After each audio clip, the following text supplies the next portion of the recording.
The doctor's words echoed in the sterile silence of the hospital room, each one a heavy blow that landed with more force than any punch I'd ever taken in the ring. "You'll never walk again." The sentence hung in the air, thick and suffocating. My spine shattered. My career, my dream, everything I had fought for my entire life seemed to be buried under the cold, unforgiving glare of those fluorescent hospital lights. I could hear the whispers outside my door, the hushed tones of reporters already writing my professional obituary. "The end of a champion," one headline read. They called it the end. But as I lay there, staring at a ceiling that had become my entire world, a flicker of defiance sparked within me. This wasn't the end. This was just round one. The first few days were a blur of pain, medication, and a profound, crushing emptiness. The world I knew, a world of motion, power, and split-second decisions, had been replaced by a prison of stillness.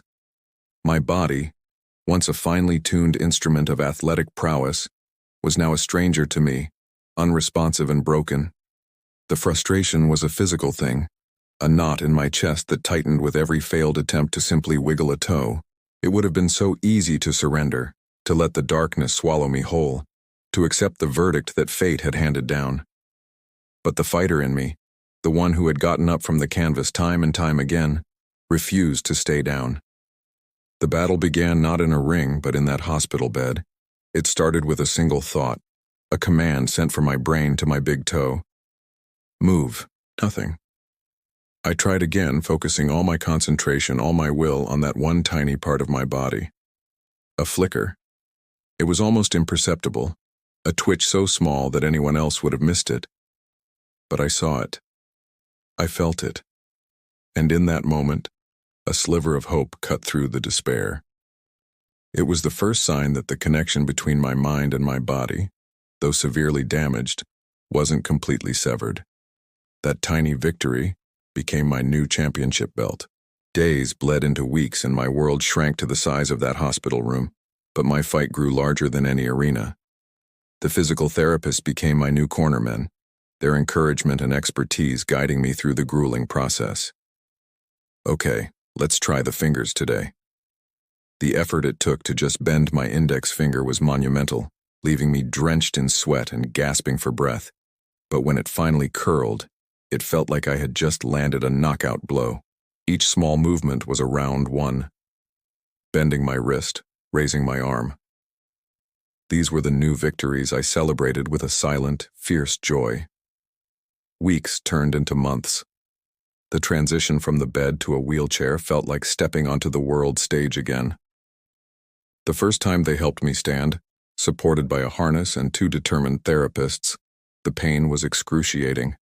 It shot up my legs like electricity, a searing white-hot fire that threatened to consume me. My legs, atrophied and weak, trembled uncontrollably. My vision swam, and the urge to collapse, to just give up and let the pain win, was overwhelming. But I gritted my teeth and held on. I remembered the roar of the crowd, the feeling of my glove being raised in victory, and I channeled that energy. I whispered to myself the words a mantra against the agony. I'm not done, I'm not done. Every day was a war against my own body, against the pain, against the ghost of the man I used to be.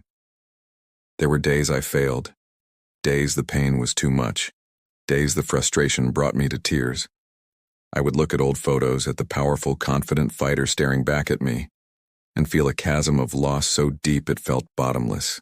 But then I would look at my legs, see the faint flicker of a muscle contracting, and the fighter would wake up again. The opponent wasn't in the mirror anymore. The opponent was the word, never. A year. 365 days after the doctor delivered his sentence, I did something I was told was impossible. I walked back into my old gym. I didn't use a wheelchair. I didn't use crutches. I walked. Each step was deliberate, slow, and still tinged with the memory of fire. But they were my steps, my own. The moment I pushed open the door, the familiar symphony of the gym washed over me. The rhythmic thud of gloves hitting heavy bags, the sharp hiss of jump ropes cutting through the air, the grunts of effort, and that unmistakable, intoxicating smell of sweat, leather, and pure, unadulterated determination.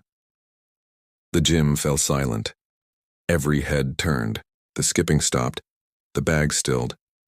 Everyone just stared, their faces a mixture of shock, disbelief, and awe. They were looking at a ghost. I ignored the stares. My focus was singular. I walked past the sparring ring where my life had changed forever, my gaze fixed on my old heavy bag hanging in the corner, worn and familiar.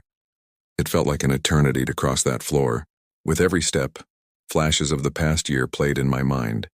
The sterile hospital room, the grueling therapy sessions, the falls, the tears, the pain, the tiny, hard-won victories. I reached the bag. My hands, guided by muscle memory, found the worn leather of my gloves. As I wrapped them, the familiar ritual calmed my racing heart. I slipped them on, cinched the Velcro tight. It felt like coming home.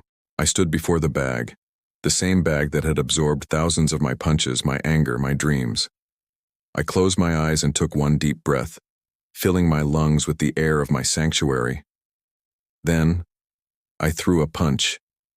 Just one. A simple left jab. It wasn't my fastest punch. It wasn't my strongest. But as my glove connected with the leather, the sound it made was different. It wasn't just the sound of a fist hitting a bag. It was the sound of a shattered spine healing. It was the sound of a death sentence being overturned. It was the sound of a year of impossible effort, of unrelenting will, of a refusal to be broken. The sound echoed through the silent gym like a thunderclap, a declaration. In that moment, I realized something profound. The fight wasn't about getting back in the ring to face another opponent. It never was. The reporters, the doctors, the doubters, they all thought the fight was over when I couldn't beat the man in front of me. But they were wrong. My greatest opponent was never another boxer. It was the cold, hard finality of fate. It was the word never. It was the universe telling me my story was over. As I stood there, my fist still pressed against the bag, a slow smile spread across my face. I looked around the gym, at the faces of my old friends and rivals, and I knew. I wasn't the same fighter who had left this place on a stretcher. I was something more. I had been fighting fate itself, and this time, I was winning. The bell for round 1 had just rung. Thank you so much for watching and for being a part of this journey. If this story moved you, please give it a thumbs up and don't forget to subscribe to the channel for more stories of resilience and the power of the human spirit. Hit that notification bell so you never miss an update. We'll see you in the next one.